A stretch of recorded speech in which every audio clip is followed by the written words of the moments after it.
അല്ലേ? പാടാം കുഴപ്പമില്ല. ആനകൾ എന്ന് പറയുന്നത് എപ്പോഴും മലയാള സിനിമയിൽ ഞാൻ എപ്പോഴും പറയുന്നത് മോഹൻലാലും മമ്മൂട്ടിയും സുരേഷ് ഗോപി എന്നൊക്കെ പറയുന്ന പോലെ നിൽക്കുന്ന പോലെയാണ് ആനേനെ ഞാൻ കണ്ടേക്കുന്നത്. കാരണം അതൊരു ഭംഗിയാണ്. കാരണം ആനയെ ഒരിക്കലും ഒഴിവാക്കാൻ പാടില്ല. ആനയെ ദ്രോഹിക്കുന്നതുകൊണ്ട് മാത്രമാണ് ഇത്തരത്തിലുള്ള ഇടച്ചിലും പിണക്കവും കുഴപ്പങ്ങളൊക്കെ ഉണ്ടാക്കുന്നത്. ഞാൻ എൻ്റെ ആദ്യകാലത്തെ മിമിക്രിയിൽ ഞാൻ പറഞ്ഞൊരു കാര്യം ഓർക്കണം. ഒരമ്പലത്തിൽ ആനപ്പാപ്പാൻ നല്ല വെള്ളടിച്ചിട്ട് ഈ ആനപ്പാപ്പാൻ ഈ ആനയുടെ കാലിൻ്റെ തൊട്ട് താഴെ കിടക്കുക. ഈ ആനപ്പാപ്പാനോട് ചോദിച്ചു, ഇതെന്തത് ഇങ്ങനെ ഇവിടെ ഇങ്ങനെ പൊട്ടിയിരിക്കുന്നെന്താ, മുറിഞ്ഞിരിക്കുന്നുണ്ടല്ലോ, അതെന്താ പറ്റിയ? അത് ഞാൻ ഈ ഉത്സവത്തിന് പോകുമ്പോ ഞാൻ ആനയുടെ കാലിൻ്റെ അവിടെ കിടക്കുള്ളൂ. എനിക്കത് അല്ല ചേട്ടാ, ആനയുടെ കാലിൻ്റെ അവിടെ കിടക്കാന്ന് പറഞ്ഞാൽ ഞാൻ എപ്പോഴും അവിടെ കിടക്കുള്ളൂ. എനിക്ക് ആന എന്ന് പറഞ്ഞാൽ ഭയങ്കര സ്നേഹമാണ്. അല്ല അതല്ല, ഇതെന്ത് ഇങ്ങനെ എന്താ പറ്റിയത്? അപ്പൊ ഞാൻ ഒരു ദിവസം ഉത്സവത്തിന് പോയി ആനയുടെ കാലിൻ്റെ അവിടെ കിടന്നപ്പോ ഞാൻ ഈ കാലിൻ്റെ അവിടെ നിന്ന് മാറി മറിഞ്ഞ് തിരിഞ്ഞ് ഉള്ള മണ്ണും എല്ലാം എൻ്റെ ദേഹത്തായി. എൻ്റെ ദേഹത്ത് മണ്ണ് പറ്റിയപ്പോ ഈ ആനയ്ക്ക് വിഷമായി. ആനയ്ക്ക് സങ്കടം സഹിക്കാൻ പറ്റില്ല. എന്നെ കണ്ടപ്പോ ഉള്ള ദേഹത്ത് മുഴുവൻ മണ്ണല്ലേ, എൻ്റെ ദേഹത്ത് മണ്ണല്ലേ. അപ്പൊ ആ മണ്ണ് കളയാൻ വേണ്ടി എൻ്റെ കാൽമ പിടിച്ചിട്ട് അപ്പുറത്തെ അമ്പലത്തിന്റെ തേങ്ങ ഉടക്കണ ശനിക്കല്ലുമ്പ ഒരു 3 പൊട്ട് അതിന്റെ പാടത്. ആനകളെ ദ്രോഹിക്കുന്നതുകൊണ്ട് മാത്രമാണ് ഓരോന്നുണ്ടാവുന്നത്. അല്ലാണ്ട് ഒരിക്കലും നമ്മളിപ്പോ രഥം എന്ന് പറഞ്ഞത് വളരെ നല്ല ഐശ്വര്യമുള്ള കാര്യം. ഈ അമ്പലത്തിന്റെ ലക്ഷണം തന്നെ എന്താ പറയാ, വളരെ മനോഹരമായിട്ടാണ്. നമുക്ക് തന്നെ എന്തോ ഒരു വല്ലാത്തൊരു ഇത് കിട്ടുന്ന പോലെയാണ് തോന്നുന്നത്. ആനേനെ ഉപദ്രവിക്കുന്നതുകൊണ്ടാണ് ആന അടയുന്നത്. ആനോട് പറഞ്ഞിട്ട് കാര്യമില്ലല്ലോ. ആനയ്ക്ക് തലവേദന എടുത്താൽ നീ 7 കിലോ അമൃതാഞ്ജൻ തയ്ച്ചു കൊടുത്തിട്ട് കാര്യമുണ്ടോ? എന്തേ അല്ല ഞാൻ പറയുന്നത്, ആനയ്ക്ക് ഇതെന്തത്, നിങ്ങൾ ആന അടഞ്ഞ എന്താ ചെയ്യാ? ഓടും. പക്ഷെ പാപ്പാനോട് ചോദിച്ച പാപ്പാൻ ഇതല്ല പറഞ്ഞ, ചേട്ടാ ആന അടഞ്ഞ് നമ്മൾ എന്ത് ചെയ്യണ്ടേ? നമ്മളൊന്നും ചെയ്യണ്ട, ഒക്കെ ആന ചെയ്തോളൂ. പാപ്പാൻ അതാ പറയുള്ളൂ, നമ്മളൊന്നും ചെയ്യണ്ട, ഒക്കെ ആന ചെയ്തോളൂ. അല്ലെ? അങ്ങനെയാണ് ഓരോ ഇതും. എനിക്ക് എൻ്റെ വീട്ടിൽ നിന്ന് കിട്ടുന്ന ചെറിയ ചെറിയ തമാശകളും ഫലിതങ്ങളും കൊണ്ടാണ് ഇന്ന് മലയാള സിനിമയിലും അതുകൂടാതെ കണ്ട് തമിഴായാലും തെലുങ്കായാലും കന്നഡ സിനിമയായാലും എല്ലാത്തിലും ഇങ്ങനൊരു രൂപം വെച്ച് ഇതൊരു പുതിയ പടത്തിന് വേണ്ടിയിട്ടാണ് ഇത് വടിക്കാനൊന്നുമില്ല, കുറച്ചുണ്ടായിരുന്നുള്ളൂ. പക്ഷെ എന്നാലും ഉള്ളതൊക്കെ പഠിച്ചു കളഞ്ഞിങ്ങനെ നമ്മളൊരു പുതിയ പടത്തിന് വേണ്ടിയിട്ടാണ്. ഒരു പക്ഷെ നല്ലൊരു പടമാവും എന്ന് വിചാരിക്കുന്നു. ആ പടത്തിന്റെ പേര് മായാപുരി എന്നാണ്. 3D പടമാണ്, കൊച്ചു കുട്ടികൾക്ക് വേണ്ടിയിട്ടുള്ള പടമാണ്. പക്ഷെ എന്നാലും വീട്ടിൽ നിന്ന് കിട്ടുന്ന ഫലിതം കൊണ്ടാണ് ഞാൻ ഇന്ന് എൻ്റെ അരിഫലിതം നടന്നുകൊണ്ടിരിക്കുന്നത്. എൻ്റെ അച്ഛൻ കർഷകനാണ്, സാധാരണക്കാരനാണ്, ഒരു പാവപ്പെട്ട മനുഷ്യനാണ്, കൂലിപ്പണിക്കാരനാണ്. അവിടെ നിന്ന് ഒരു കലാകാരൻ ജനിച്ചു വരിക എന്ന് പറഞ്ഞാൽ ഒരിക്കലും മലയാള സിനിമയ്ക്ക് ഇന്നത് യോജിക്കാൻ പറ്റുമോ എന്നെനിക്കറിയില്ല. കാരണമൊക്കെ സമ്പന്നന്മാരായിട്ടുള്ള ആൾക്കാർ നിലനിൽക്കുന്ന ഒരു വേദിയാണ് ആ വേദി. പക്ഷെ എന്നാലും എനിക്ക് അവിടെ നിന്ന് കിട്ടുന്ന എൻ്റെ ഫലിതങ്ങൾ ഞാൻ ഇപ്പോഴും ഓർക്കുന്നുണ്ട്. എൻ്റെ വീട്ടില് കറണ്ടിന് അപ്ലൈ ചെയ്തിട്ട്, അപ്ലൈ എന്നൊക്കെ പറഞ്ഞ് ഇപ്പോഴാ പഠിച്ചിട്ടുള്ളൂ കേട്ടോ, പണ്ട് അതൊന്നും ഉണ്ടായില്ല, അറിയില്ല, ഇതെന്താന്നറിയില്ല അർത്ഥം പോലും. പക്ഷെ എന്നാലും അതിന് ഫോം കൊടുത്തു കഴിഞ്ഞിട്ട് കിട്ടി, കറണ്ട് കണക്ഷൻ കിട്ടിയത് 3-4 മാസം കഴിഞ്ഞിട്ടാണ്. ഈ 4 മാസം കഴിഞ്ഞ് എൻ്റെ അച്ഛൻ അത്യാവശ്യം കള്ളു കുടിക്കുന്ന ആളാണ്. വെളുത്ത കള്ള കുടിക്കുള്ളൂ, കാരണം ആള് കറുത്തായതുകൊണ്ട് വെളുത്തത് കുടിക്കുള്ളൂ. കാരണം ഇത്തിരി നിറം വെച്ചോട്ടെ, അതുകൊണ്ടായിരിക്കും എനിക്കിപ്പോ ഇത്തിരി നിറം വെച്ചെനിക്ക് തോന്നുന്നു. പക്ഷെ അച്ഛൻ പറഞ്ഞൊരു വാക്കുണ്ട്, ആ കറണ്ട് കണക്ഷൻ കിട്ടാൻ 3 മാസം കഴിഞ്ഞ് എൻ്റെ വീട്ടിലെല്ലാവരും ഇങ്ങനെ കാത്തിരിക്കുക. അന്ന് കറണ്ട് കിട്ടിയ ദിവസം, അന്നാണ് എൻ്റെ അമ്മ എന്നെ കാണുന്നത്. ഈ കറണ്ട് കണക്ഷൻ കിട്ടിയ അന്നാണ് എൻ്റെ അമ്മ, അയ്യോ നീയൊക്കെ ഇവിടെ ഉണ്ടോ മഹേശ്വര. അന്നാണ് എൻ്റെ അമ്മ എന്നെ കാണുന്നത്. കാരണം അത്രയും നല്ല കളറായിരുന്നേ. ആ ട്യൂബിന്റെ വെട്ടത്തിലാണ് ഞങ്ങൾ ഫാമിലി കാണുന്നത്.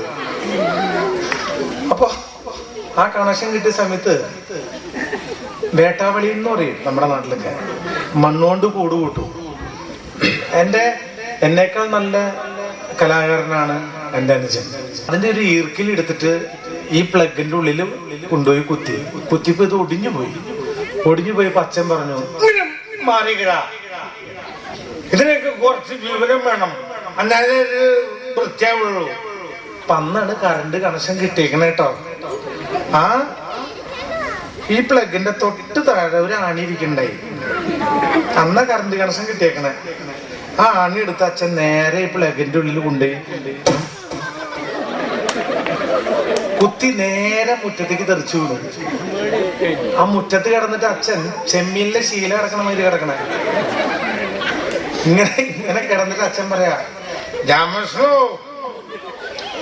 വേട്ടാവളിയും വിചാരിച്ച പോലെ അല്ല, തിരിച്ചും കുത്തണ്ടെന്ന്. എന്റെ അച്ഛനെ അറിയില്ലായിരുന്നു, ഷോക്ക് അടിച്ചതെന്ന് അറിയില്ലായിരുന്നു. അത് അത്രയൊരു പാവപ്പെട്ട മനുഷ്യനായിരുന്നു. നമ്മൾ ഏത് സ്ഥലത്ത് പോയാലും ഞാൻ ചെല്ലുന്ന സ്ഥലങ്ങൾ എന്ന് വെച്ചാൽ ഓരോ സ്ഥലത്തും ഒരു കൊച്ചു കുഞ്ഞിനെ പ്രസവിച്ചിടുന്ന പോലെയാണ് എൻ്റെ ജീവിതം. എവിടെ ചെല്ലുന്നു, എന്നെ ഏറ്റവും കൂടുതൽ ആൾക്കാർ ഇഷ്ടപ്പെടുന്നത് ഒരു ഹൈ ക്ലാസ് ഫാമിലി ഒന്നുമല്ല, വളരെ സാധാരണക്കാരായിട്ടുള്ള ആൾക്കാരാണ്. അതായത് നല്ല പരിപ്പ് കൂട്ടാനും ചമ്മന്തിയും ഒക്കെ അരച്ച് കഴിക്കുന്ന ആൾക്കാരാണ് എന്നെ ഏറ്റവും കൂടുതൽ ഇഷ്ടപ്പെടാറ്. അല്ലാണ്ട് ചിക്കനും മട്ടനും ഇതൊന്നും കഴിക്കുന്ന ആൾക്കാരല്ല എന്നെ ഇഷ്ടപ്പെടാറ്. അതുകൊണ്ട് തന്നെയാണ് ഞാൻ ഈ അത്രയും ജനങ്ങളായിട്ട് അത്രയും മിങ്കിൾ ചെയ്ത് പോകാനുള്ള ഏറ്റവും വലിയ കാരണം. ഞാനിപ്പോഴും ഓർക്കേണ്ടതാണ്, ഓരോ തമാശകൾ ഉണ്ടാവുമ്പോൾ അതിനകത്ത് ഒരു സത്യം ഉണ്ടാവും എന്നുള്ളതാണ്. ഞാൻ ടി വിയിലൊക്കെ പറഞ്ഞിട്ടുണ്ട്.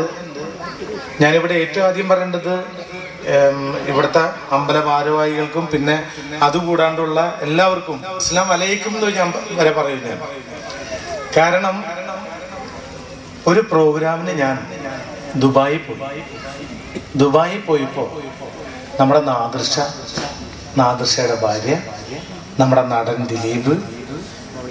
ദിലീപിന്റെ ഭാര്യ മഞ്ജു വാര്യർ, പിന്നെ ഞാൻ, എൻ്റെ സ്വന്തം ഭാര്യ, എനിക്കൊരു ഭാര്യയുള്ളൂ. അതുകൊണ്ടാണ് എല്ലാരും. പിന്നെ നിനക്കില്ലേ വേറെ ഭാര്യ ഉണ്ടോ എന്ന് ചോദിക്കുന്നവനെ തന്നെ സൂക്ഷിക്കണം. അവന് 5 ഭാര്യ ഉണ്ടാവും, അല്ലാതെ കണ്ട് അങ്ങനെ ചോദിക്കില്ല. അവന്റെ വർത്താനത്തിൽ ഇങ്ങോട്ട് വരരുത്, വന്നു കഴിഞ്ഞാൽ നീ നാറും. അതുകൊണ്ടാണ്. അപ്പൊ ഞങ്ങളെല്ലാവരും കൂടി ഇങ്ങനെ നിൽക്കുമ്പോ ഞാൻ പറഞ്ഞു, നാദിർഷ നീയൊന്നു ഫ്രണ്ടിൽ കയറി നിൽക്കണം. കാരണം നമ്മുടെ വിസയ്ക്ക് എന്തോ പ്രശ്നം പറ്റിയിട്ടുണ്ട്. നീയാണ് ഞങ്ങളുടെ കൂട്ടത്തിൽ മുസ്ലിം ആയിട്ടുള്ളൂ. അതുകൊണ്ട് എന്തേലും ഇസ്ലാം അലൈക്കും വലൈക്കും ഇസ്ലാം എന്ന് പറയാൻ നിനക്ക് മാത്രമേ പറ്റുള്ളൂ എന്നുള്ളൂ. നാദിർഷ പറഞ്ഞു, അത് ഞാൻ ഹാൻഡിൽ ചെയ്തോളാം, നിങ്ങൾ പേടിക്കണ്ട, നിങ്ങൾ നിന്നോ. ഞങ്ങളെല്ലാവരും ഇങ്ങനെ നിൽക്കാം. അങ്ങനെ നാദിർഷയുടെ വിസ എടുത്തിട്ട് അറബി ചോദിച്ചു. നാദിർഷേനെ ഇങ്ങനെ നോക്കാൻ പറ്റില്ല, കാരണം പൊക്കം കുറവായതുകൊണ്ട് താഴത്തേക്ക് നോക്കാൻ പറ്റില്ല. അറബി ചോദിച്ചു,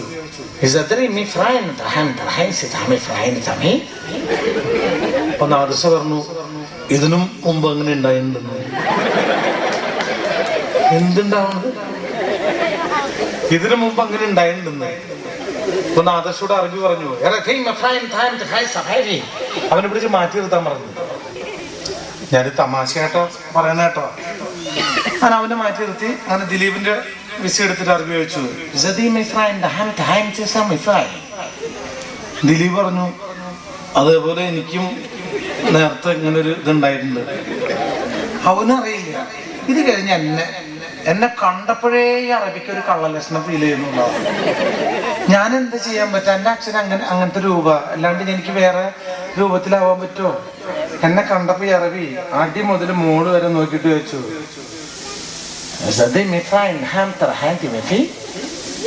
ഞാൻ പറഞ്ഞു, അപ്പൊ അടിച്ചൊന്നു വിസ, അപ്പൊ തന്നെ വിസ അടിച്ചു വന്നു. ഞാൻ വേറെ ഒന്നല്ല പറഞ്ഞ വലത്ര നിഫ്രാത്ര വല്ല നോർത്തി എന്നെ ശരിയാക്കി തരും. പക്ഷെ അത് പുള്ളിക്ക് മനസ്സിലായി, എന്റെ വിഷമം മനസ്സിലായി. ഞാൻ പോകുമ്പോ ഈ അറബി താടിക്ക് എടുത്തിട്ട് എന്ത് പണ്ടാറാണ് ഈ പന്തി പറഞ്ഞത്. അറബിയുടെ ധാരണ ഞാൻ കാട്ടറബി എന്നാണ്. പക്ഷെ നമ്മുടെ രൂപ എങ്ങനെ ആയിപ്പോയി. പക്ഷെ എന്നാലും പോയി വീഴുന്ന സ്ഥലത്ത് 4 കാലിൽ വീഴുക എന്നുള്ളതാണ് എന്നെ പോലുള്ള കലാകാരന്റെ ഏറ്റവും വലിയ ഒരു ജീവിതവും കഠിനാധ്വാനവും എല്ലാം. എൻ്റെ അടുത്തൊരു കൃഷ്ണന്റെ പാട്ട് പാടാൻ പറഞ്ഞു. പക്ഷെ എനിക്ക് ഭക്തിഗാനം പെട്ടെന്ന് പറഞ്ഞാൽ എനിക്ക് അങ്ങനെ അറിയില്ല.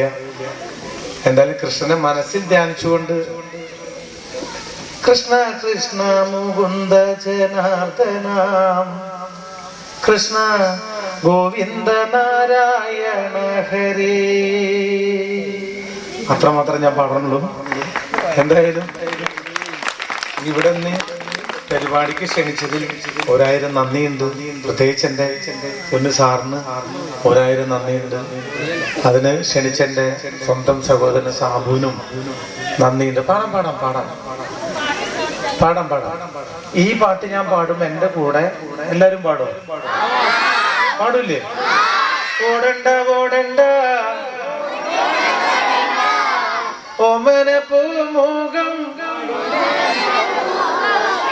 വാടിടേണ്ട. നിങ്ങളൊക്കെ സെറ്റ് മുണ്ട് എടുത്തോണ്ട് മാത്രമാണ് പാടാണ്ട്. ഞങ്ങളൊക്കെ ഭയങ്കര സുന്ദരികളെ, ഞങ്ങളൊന്നും ഇങ്ങനത്തെ പാട്ടുകളൊന്നും പാടില്ല. അങ്ങനെയാണോ? ഇപ്പൊ പാടി കൊടുക്കട്ടെ. ഓടണ്ട മക്കളെ, നിങ്ങള് പാടുന്നത് കറക്റ്റ്. അമ്മമാരാരും പാടുന്നില്ല. എന്തായാലും കുഴപ്പമില്ല. നിങ്ങൾക്ക് ഇഷ്ടമുള്ള ഒരു ഗാനം ഞാൻ പാടിയിട്ട് ഇവിടുന്ന് ഇറങ്ങാണ്. ആ പാട്ട് ഏറ്റവും പുതിയ പാട്ട് വേണമെങ്കിൽ പുതിയ പാട്ട് പറയാം, പഴയത് വേണമെങ്കിൽ പഴയത് പറയാം. പഴയത് മതിയോ?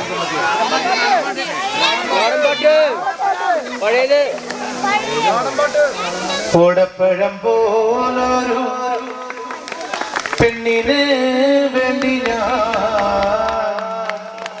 കൂടപ്പുഴ